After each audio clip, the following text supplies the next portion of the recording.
Биектау районындағы урман хуҗалыгы агачларны янгыннан саклар өчен чит-читен сукалыйлар.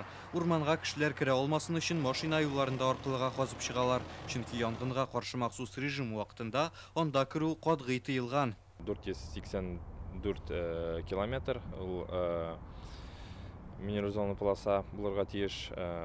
Бүгенге көндә шул где-то 80% эш эшләнгән уже. Урманнарны саклыйбыз, анда янгыннар килеп җитә алмаячак. Урманчылар өчен хәзер эшнең иң кызган чагы җәйдә киеренке булырга охшаган диләр. Чөнки ел башыннан республикада 630 термик нокта ачыкланган. Шуларның 515-ндә чыннан да янгын чыган. Бу узган елның шушы вакыты белән чагыштырганда 30 тапкырга күбрәк. Шуңа өстәп янгыннарның күп өлеше урман янәшәсендә килеп чыккан. Узган бик каты җилләр булды.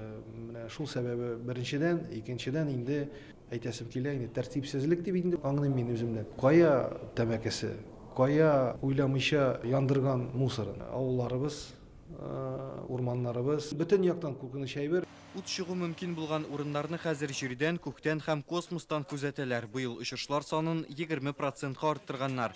Янгынга каршы торыр өчен 455 кеше һәм 355 техника җәлеп ителгән.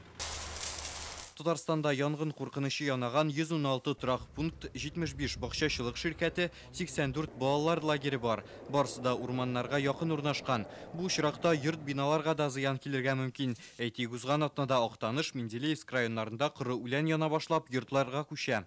При нанесении крупного материального ущерба янгын чыгып кешенең мал-мөлкәтенә зыян килә икән, закон бузучыны 1 елга кадәр ирегеннән мәхрүм итәргә мөмкиннәр. Ә урман янып китсә, җинаять җаваплылыгының вакыты 4 елга кадәр озайтыла ала.